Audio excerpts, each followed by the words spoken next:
The city of Philadelphia, once known as one of the key stomping grounds for hip-hop in the East Coast. With people like Will Smith, Eve, Freeway, and The Roots, Philly has brought talent after talent into the great scene of hip-hop. Though other cities had their moment in history, we will not be forgotten. Philly is where it's at. This is Philly hip-hop.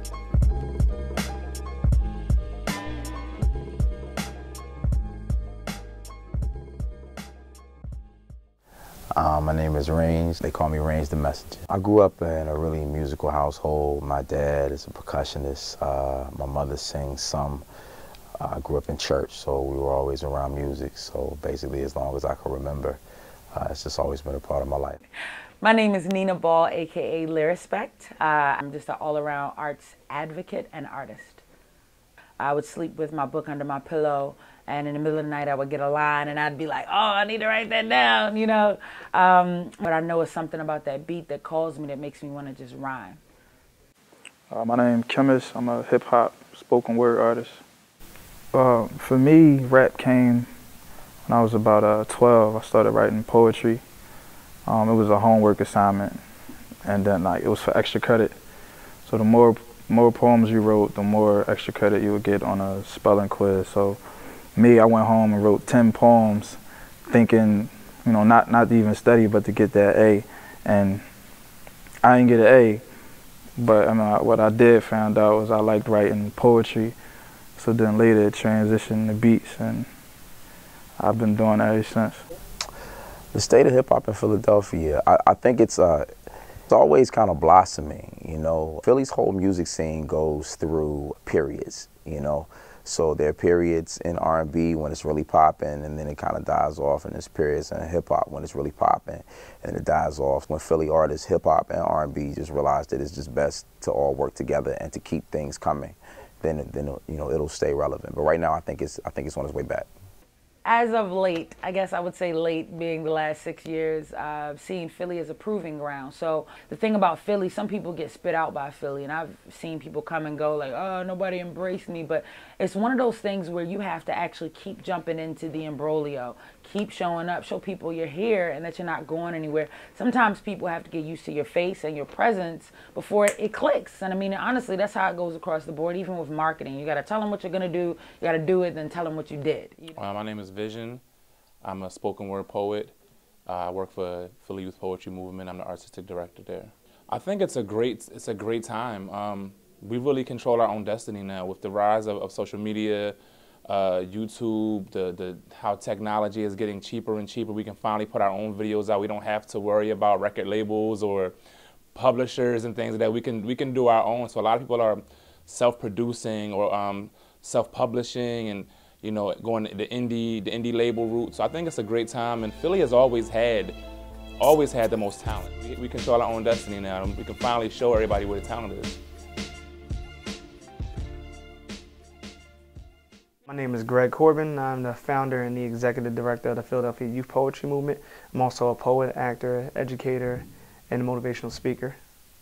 PYPM is a Philadelphia Youth Poetry Movement where we help young people discover the power of their voices, using poetry and spoken word as a tool to build social skills, life skills, along with critical thinking.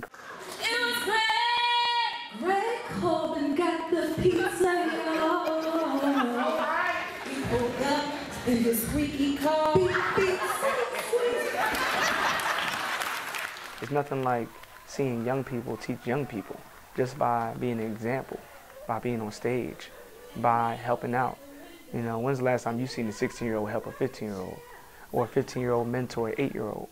Things like that are very important. So art is one of those things that actually opens those gateways up. Here, the smallest kids have the biggest dreams.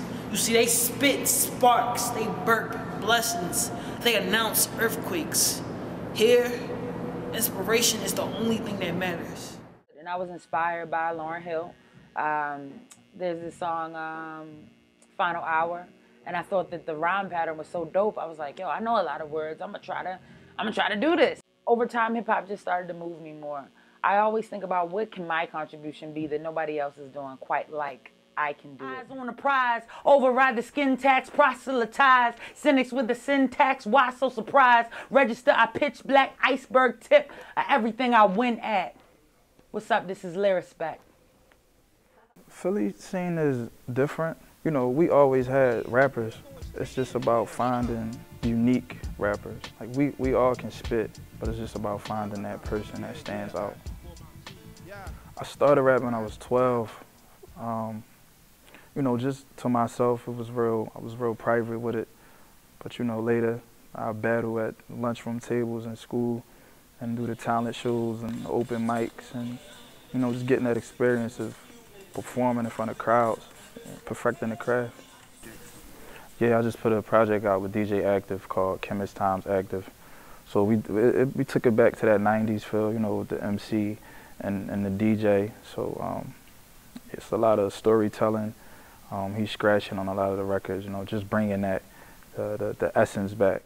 Spoken Soul 215 is a collective of spoken word artists and artists, mostly writers, but we branch out into songwriting. One of our members, Rhythm, is a songwriter as well. Greg and myself also rhyme on the side a little bit.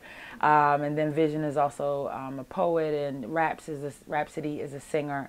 And she also started Small But Mighty Arts Grant. Ruben Jones has Frontline Dads, and he's also a poet. So, and Lauren, our DJ, is just really all-around dope person. And so we just decided to make a really fun place where people get together and get free on the microphone without judgment, and just have a lot of fun. And we've been blessed that our community came out to support us and has been subsequently for the last 4.5 years.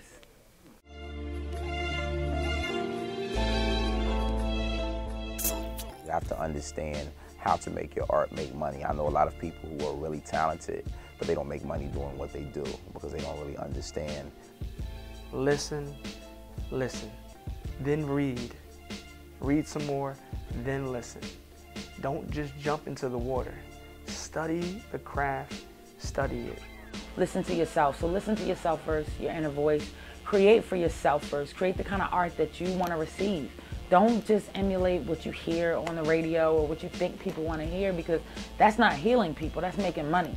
Pick and choose the advice that you take. Take the good stuff, and what you can't use, kind of put it to the side. You know, don't discard it, don't throw it away, because you might come back to it. But do it. Do your art. Don't let nobody tell you who you are. Don't let anybody try to influence you in a negative way, you know. But don't be afraid to step outside the box, and just do your art. Don't let nobody tell you not to do it. Take one day at a time and you'll get there. Keep on living for love and you'll find your way home. 'Cause heaven knows if you take too long, it may be gone, it might be gone, it could be gone. Ooh. It's gone, y'all.